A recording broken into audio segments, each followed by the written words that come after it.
It's all about you with WYOU Interactive. Welcome back. Our interactive topic tonight, a gay-friendly high school. On the show to talk about it, Christopher Joyce and Shay Neary. Both are members of Keystone College's Gay Straight Alliance Open.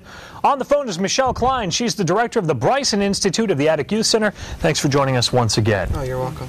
We've been talking about this from 6 to 6:30 as well. In Chicago, incidents of violence, gay, lesbian students dropping out of high school. They want to correct this by putting up a gay-friendly school, hoping that will address the issue, providing a safe environment. The question is, A, will it? Does it actually have the impact that it would need? And B, is it something public funds should go for? Let's read some of the email we've received on this. Henry writes us this. The public should not have to pay taxes for gays. Let them go back in the closet. Gay is not natural, and God did not mean it to be. And we have an email from Tom H. from Scranton. Tom writes, as an adult gay man living in Scranton, I remember how hard it was growing up in the Scranton school system. I had to hide my sexual preference for fear I would get beat up or kicked out of school. If kids are so scared that they either commit suicide or skip school just because of who they are, it is so sad.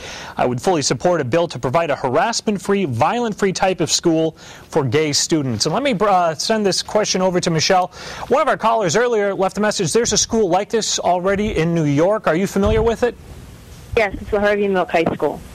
And how do things work there? Is it publicly funded? I think it is publicly funded. I think it started in 1985, maybe as a GED program, and then I think in 2001 or 2003 became a 4-year New York high school.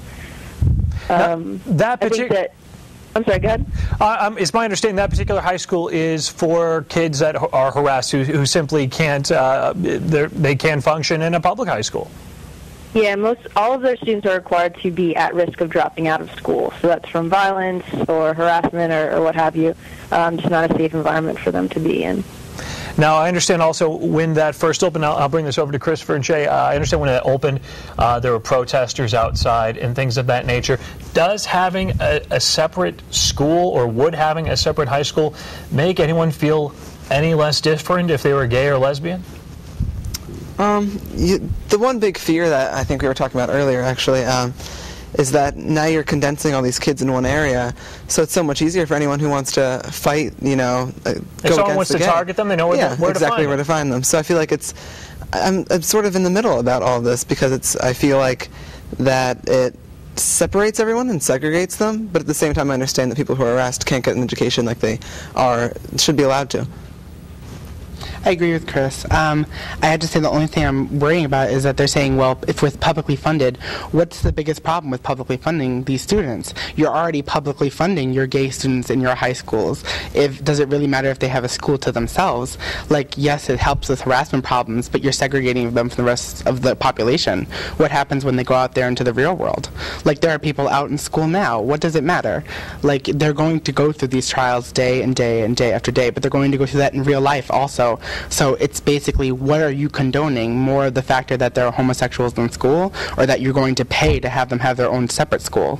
All right, let's see what the viewers think. Jackie from Williamsport on the line. And Jackie, I understand here you're the former PFLAG president. Yes, I am. For many, many years, I've been involved with PFLAG. And all the arguments are really wonderful. But do the people realize that the suicide rate among gay high school students is much higher than the normal? No one realizes that. And I can't imagine anyone believing that young people wake up one day and say, this is the day I'm going to be gay. This is the day it becomes my preference. It doesn't happen. The studies, and I think studies prove it now, that it's there. It's there from birth.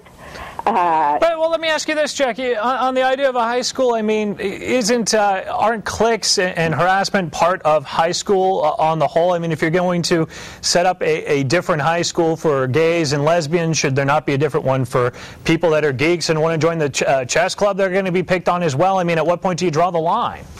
What point? What would you say? Same thing about a Christian school? I'm sorry. I just feel that